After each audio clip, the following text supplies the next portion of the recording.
Sir YSRCP అధికారంలో ఉన్నటువంటి ఈ 5 సంవత్సరాల్లో ఆంధ్రప్రదేశ్‌లో ఎంతమంది టీడీపీ కార్యకర్తల ఇళ్ల మీద వైసీపీ కార్యకర్తలు గాని, వైసీపీ నాయకులు దాడులు చేయలేదంటారు? మా నియోజకవర్గంలో ఒక్క ఇన్సిడెంట్స్ లేదు సార్. నా నా వరకు నేను మాట్లాడుతున్నాను. నా హ్మ్. నియోజకవర్గంలో ఒక ఇన్సిడెంట్ లేదు. ఒక్క తెలుగుదేశం పార్టీ లీడర్ల ఇళ్ళ పైన పోయి పడలా. ఒక ఎస్సీ, ఎస్టీ కేసులు, ఎస్సీ, ఎస్టీ యాక్ట్ కేసులు నేను పెట్టలా. మా నియోజకవర్గం చాలా పీస్‌ఫుల్ ఉంది. అసలు హ్మ్. అవినీతి అనేదే మా నియోజకవర్గంలో ఇంతకుముందు కుట్టల మధ్య మా ఉండింది. అంతకుముందు గాంధీ ఉన్నాడు. ఎప్పుడు అవినీతి అనే పేరు కూడా లే. హ్మ్. నేనైతే కాంట్రాక్టర్ దగ్గర ఒక రూపాయి కూడా తీసుకుని దేవుడిని కూడా అడగండి. హ్మ్. ఇంకా మా నియోజకవర్గంలో రగిలిపోతుంది. ఎక్కడ పోయి తెచ్చింది మేము? హ్మ్. ఇది నా బాధ. ఇప్పుడు ఇంకోటి కూడా చెప్తున్నాను సార్. హ్మ్. మనం స్వేరింగ్ చేస్తాం కదా! హ్మ్. ముఖ్యమంత్రి స్వేరింగ్ చేస్తారు కదా సార్. ఎమ్మెల్యేలు స్వేరింగ్ చేస్తారు కదా! ప్రమాణ స్వీకారం చేస్తాం కదా! ఈ అవును. ప్రమాణ స్వీకారం చేసినప్పుడు ఎవరు సార్ వాళ్ళ ఆత్మసాక్షిగా నిలుచుకుంటున్నారు? చేసేదేమో ఇట్లా బ్రహ్మాండంగా ఇట్లా చేసి మేము ఖర్చులు గాని, కార్పణాలు గాని, దేశం గాని, పగ గాని తెలియకుండా మేము ద్రోహం చేయమన్నారు కదా! హ్మ్. ఈ రోజు కాదు. ఇది ఇది రాష్ట్ర వ్యాప్తంగా కాదు. దేశవ్యాప్తంగా అయితే చట్టాలు చేసినోళ్ళు ఏ హ్మ్. పార్టీ వచ్చినా ఆ పార్టీని కాపాడుకుంటున్నారు. హ్మ్. అట్టెత్తుకుంటే ఈ రెడ్ బుక్ అన్నోళ్ళు మా హ్మ్. పార్టీ నుంచి వెళ్ళిపోయిన వాళ్ళ పేర్లంతా రెడ్ బుక్ లో ఉండేది. మరి హ్మ్. వాళ్ళకి టికెట్లు ఇచ్చిన వాళ్ళకి గెలిచే లోపల ఆ రెడ్ బుక్ లో వాళ్ళ పేర్లంతా ఎందుకు మాయమవుతుంది? హ్మ్. ఆ రెడ్ బుక్ నుండి రద్దు చేయండి. బట్ స్టేట్ రాగద్వేషాలకు అతీతంగా మేము పరిపాలన అందిస్తామంటూ వైఎస్ఆర్సీపీలో ఉన్నటువంటి ఎమ్మెల్యేలు కూడా ప్రమాణం చేశారు కదా! మరి వారి ప్రమాణాన్ని తప్పారు కదా! తప్పి రాష్ట్రంలో ఉన్నటువంటి తెలుగుదేశం పార్టీ కార్యకర్తల మీద, నాయకుల మీద కేసులు బనాయించి వారి మీద దాడులు చేయించారు కదా మీ వాళ్ళు. మరి దాని గురించి ఏం మీరు చెప్తారు? మీ- మీరు కోప్పడకుండా మీకు వయసు ఎంత సార్? చూడు ఎంత పెద్ద క్వశ్చన్ వేసి సార్ ఈ విధంగా ఈ 60 రోజులు జరిగినట్టు మడ్డలు గాని, చేతులు నరికి ఇసిరేసేది గాని, తలకాయలు తీసేసేది గాని, ఎస్ఐని కొట్టింది గాని, ఎస్ఐలు ఎదురుగుండే చంపేది గాని ఎక్కడన్నా జరిగిందా సార్? హ్మ్. అంటే మాటలు చెప్పాల్సిందే గాని ఏం జరిగిపోయింది? ఆడోళ్ళకి రక్షణ అంటే ఆడోళ్ళకి ఏమి రక్షణ ఉన్నది? హ్మ్. అందులో భయభ్రాంతులు అయిపోతారు. పోనీ ఆ రెడ్ బుక్ లో ఉండే వైఎస్ఆర్ పార్టీ వాళ్ళు ఎవరు తప్పు చేసినా తప్పే. హ్మ్. వాడు వైఎస్ఆర్ పార్టీ వాడు బ్రహ్మాండంగా చేసినాడు. వాడు తప్పు చేస్తే వాడిని వదలమని నేను చెప్తున్నా. హ్మ్. తప్పు చేయని అమాయకుల పైన ఎంత పడుతుండదు. మరి రెడ్ బుక్ లో పేర్లంతా రాసుకొని పోయినాడు కదా! ఈ హ్మ్. రోజు ఆ రెడ్ బుక్ లో ఉండే వాళ్ళే కదా కంప్లీట్ గా తెలుగుదేశంలో ఇప్పుడు చేరినారు. హ్మ్. వాళ్ళు కూడా గెలిచినారు కదా! మా పార్టీలో వీళ్ళు గెలవరని వాళ్ళ పైన పెడితే వాళ్ళు తెలుగుదేశం పోతే వాళ్ళు గెలిచారు. వీళ్ళు ఈ నియోజకవర్గంలో గెలవరని 100 మందిని మారిస్తే పోయినాము. హ్మ్. 100 మంది అసలు నేను డిప్యూటీ సీఎం ఉంటే నన్ను ఎంపీగా పో, ఎమ్మెల్యేకి పో, ఎంపీకి పో, ఎమ్మెల్యేకి పోని లాస్ట్ లో ఎందుకంటే నన్ను డిప్యూటీ సీఎం చేసిందే జగన్మోహన్ రెడ్డి. ఆ రోజు నుంచే ఒక కుట్ర దళితుల పైన కుట్రలు జరుగుతుంది ఏ పార్టీలో ఉన్నా. నేను ఓకే. నాకు ఆ ప్రోటోకాల్ వైఎస్ఆర్సీపీలో దళితుల మీద జరిగినటువంటి కుట్ర ఏంటి? ఎందుకు మిమ్మల్ని డిప్యూటీ సీఎం చేశారు?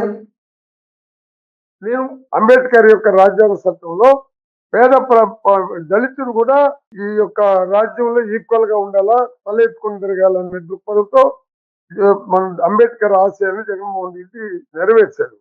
మాకు ప్రోటోకాల్ ప్రకారంగా మాకు అన్ని చేశాడు. ఆయన దగ్గర ఇబ్బంది లేకపోతే కూడా కొంతమంది ఇబ్బంది పెట్టాల్సిన పరిస్థితి వచ్చింది. నేను ఎవరి జోలికి పోలా. హ్మ్. ఎవరితో నేను అసలు నన్ను అడిగితే నేను ఆత్మాభిమానాన్ని చంపుకొని బానిసగా బతికిన మనస్తత్వం అట్లా. హ్మ్. అట్టేటోడు నేను కూడా ఆత్మాభిమానాన్ని చంపుకొని బానిసగా కొంతమంది దగ్గర బతకాల్సిన పరిస్థితి ఏర్పడింది. ఎవరెవరి దగ్గర మీరు ఇప్పటికీ సార్ నారాయణ స్వామి గారు. ఎవరెవరి దగ్గర నారాయణ స్వామి గారు ఆత్మాభిమానాన్ని చంపుకొని తలదించుకునేటువంటి పరిస్థితి వచ్చింది గతంలో అంటే ఏం చెప్తారు సార్? నేను ఇప్పుడు I cannot express my own feeling in front of you. Okay. ఒకవేళ నేను చెప్పదలుచుకుంటే చాలా భయంకరంగా ఉంటుంది నా సిట్యుయేషను. నేను సార్. చెప్పదలుచు ఎందుకంటే నా పార్టీ ఇచ్చింది. హ్మ్. నేను ఇంత ఎదిగినానంటే రాజశేఖర రెడ్డి, జగన్మోహన్ రెడ్డి కారకులు. ఆ హ్మ్. పార్టీని డ్యామేజ్ చేయాల్సిన కర్మ నాకు లేదు.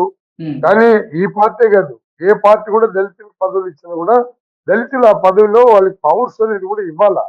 వాళ్ళకి హ్మ్. పవర్స్ ఇవ్వకుండా పోతే ఇక్కడ ఇప్పుడే కాదు. ఇది మనకు ఎలక్షన్ జరిగినప్పటి నుంచి ప్రభుత్వాలు మారినప్పటి నుంచి వచ్చే నానుడి ఇది. హ్మ్. రిజర్వేషన్‌లు మేము మాకిస్తే కూడా ఇప్పుడు వాళ్ళ రిజర్వేషన్‌లో ఎమ్మెల్యేలుగా ఉండేటప్పుడు ఆ ఎమ్మెల్యేలు వాళ్ళ ఎమ్మెల్యేలకు తెలియకుండా ఇంకొకరు వచ్చి అడ్డుపడి వాళ్ళకి వేరే పదవులు ఇప్పించుకుంటారు. హ్మ్. ఆ అంటే ఎమ్మెల్యేలు ఉప ఎందుకంటే ముఖ్యమంత్రి పదవి జగన్మోహన్ రెడ్డి మీకు ఇచ్చినప్పటికీ ఆ పదవికి పవర్ లేకుండా కట్ చేసేసారా జగన్మోహన్ రెడ్డి ఏమన్నా? ఆయనకి నాకు పవర్ లేకుండా కట్ చేసే ధైర్యం కూడా ఎవరికి లేదు సార్. ఆయన ఏం కట్ చేయలేదు. ఆయన ఏమి అట్టెట్టుకుంటే ఆయన కట్ చేస్తుంటే నన్ను రాష్ట్రపతి చేపలు పోమంటాడా, నన్ను పద్మావతి గుడికి ఆయన తప్పు పడితే నాకు కళ్ళు కూడా కనబడవు. ఉమ్, కానీ ఓరవలేని కొంతమంది ఉండాలని నేను చెప్తున్నాను. వాళ్ళు ఎవరి పేర్లు చెప్పంటే నేను అనవసరంగా ఇప్పుడు మీరు ఎంతసేపు ఎవరు అంటే నన్ను ఏంటి సార్, ఎంపీకి పో, ఎమ్మెల్యేకి పో, ఎంపీకి పో, ఎమ్మెల్యేకి పో, ఇంకొకరి దగ్గరికి పో, వాళ్ళ దగ్గరికి పో, వీళ్ళ దగ్గరికి పో, వీళ్ళ దగ్గరికి పో, అసహ్యం వల్ల ఉమ్. అక్కడ నేను మెంటల్ గా ఫీల్ అవుతాను. నేను విల్టిలో చెప్పకూడదు.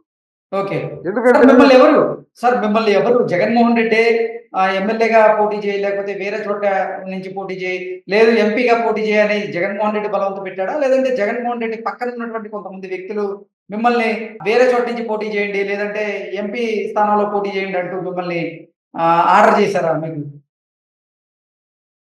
ఈ రోజుతో కూడా నాకు పార్టీలో కూడా డెఫినెట్ గా సస్పెండ్ చేస్తారు మీ ద్వారా.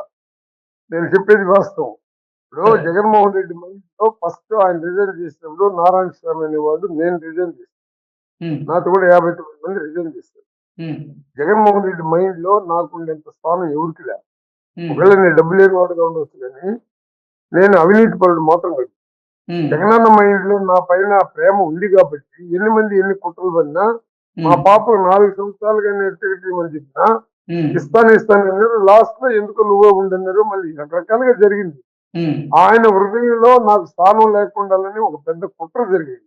ఓకే. ఆ కుట్రకి ఆయన బలిగేల నా ఉమ్, కూతురికని ఇచ్చాడు, అది ఒక సంతోషం.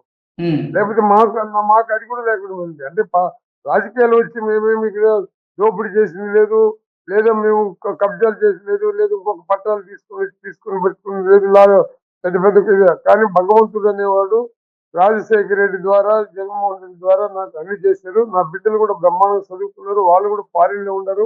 ఉమ్, నేను ఆ కుటుంబాన్ని గురించి, ఆ పార్టీని గురించి, ఆ పార్టీ లేకపోతే నేను డిప్యూటీ సీఎం అయ్యాను కదా. ఉమ్, కానీ మీకు ఎందుకు చెప్తున్నానంటే, ఈ దళితుడు అనేవాడు చదవకూడదు, వీడు ఎదగకూడదు. ఎందుకు ఇంగ్లీష్ మీడియం పెట్టారు జగనన్న? ఉమ్, సిబిఎస్ సిలబస్ ఎందుకు పెట్టారు చెప్పు?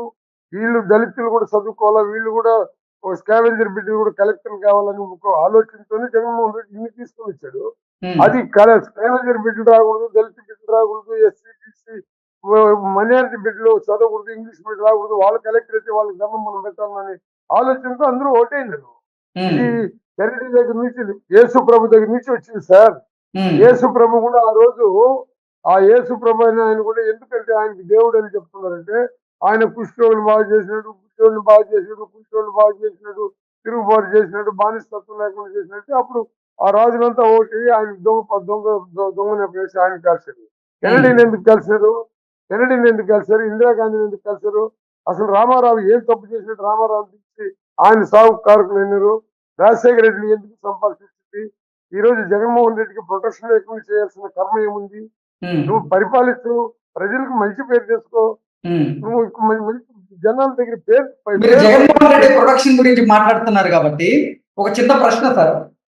జగన్మోహన్ రెడ్డికి గతంలో 130 మంది ప్లస్, అంటే 130 మందికి పైగా భద్రతా సిబ్బంది ఉండేవారు. ఇప్పుడు ఆయన కేవలం ప్రతిపక్ష హోదా కూడా లేదు ఆయనకి, కేవలం ఒక ఎమ్మెల్యేగా మాత్రమే ఉన్నటువంటి నేపథ్యంలో అంత భద్రతా సిబ్బందిని మళ్ళీ ఇప్పుడు ఇవ్వాలి అని ఆయన కోర్టు మెట్లు ఎక్కడం ఎంతవరకు కరెక్ట్ అంటారు? ఇప్పుడు ఆయన 40% తో ఉన్నాడు, ప్రజలు మన్నన పొందాడు. ఈ రోజు కూడా బయట వచ్చే ప్రజలు ఏ విధంగా ఆయన ఆహ్వానిస్తున్నారో మీరు చూస్తున్నారు.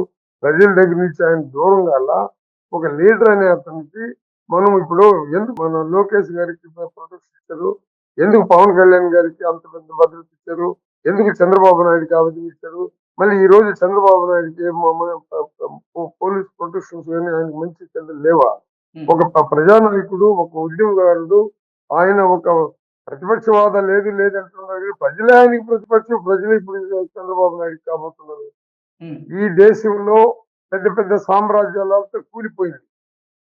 ఈ ఎప్పుడు కూడా సామ్రాజ్యాలు ఏ విధంగా కూలిందో మీకు తెలుసు. పేదవాడు తిరుగుబాటు చేసి రోడ్డు పైకి వస్తే ప్రతి సామ్రాజ్యం కూలిపోయింది సార్. కాబట్టి నేను ఒకరి గురించి మాట్లాడదలుచుకోలేదు. ఆయనకి ప్రొటెక్షన్ ఎందుకు ఇవ్వలేదు అనేది చంద్రబాబు నిర్ణయించాలా. అంతేగాని జగన్మోహన్ రెడ్డిని పట్టుకుని అసలు అతను చేసిన తప్పు ఏంటో నాకు అర్థం కదా. సార్, ఎవరు ఆంధ్రప్రదేశ్ చూసినా ప్రభుత్వం మీద జగన్మోహన్ రెడ్డి అనుచితమైనటువంటి వ్యాఖ్యలు చేస్తూ ఉన్నారు. ఆంధ్రప్రదేశ్ ప్రభుత్వం నన్ను అంతమొందించేదానికి ప్రయత్నం చేస్తుంది అంటూ నిన్న ఆయన వ్యాఖ్యలు చేయడాన్ని ఎలా చూడాలి? నేను మీ ద్వారా ప్రజలకి రిక్వెస్ట్ చేస్తున్నాను. చంద్రబాబు కూడా రిక్వెస్ట్ చేస్తున్నాను. సార్. దయచేసి ఈ రోజు ఆంధ్రాలో జరిగే సంఘటనలు చూస్తా ఉంటే ఆ ఎమ్మెల్యేలు ఇళ్ల కాడ ఉండేదని లేకపోతుంది. ఎమ్మెల్యేకి సపోర్ట్ చేసిన పేదవాళ్ళు అడ్రస్ లేకుండా పరిగెత్తుతున్నారు.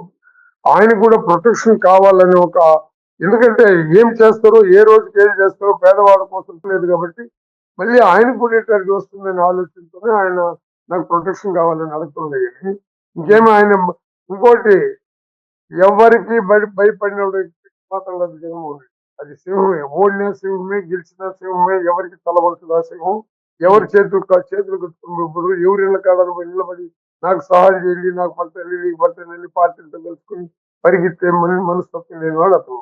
అతనికి ప్రాణం అంటేనే భయంలే. ఉమ్, కానీ ఈ రోజు ఎందుకు ఈ పరిస్థితి వస్తున్నదంటే మీరు చూస్తూ ఉన్నారు కదా. ఉమ్. పబ్లిక్ 60 రోజులు ఏం జరుగుతున్నది మీరు చూస్తున్నారు కదా సార్.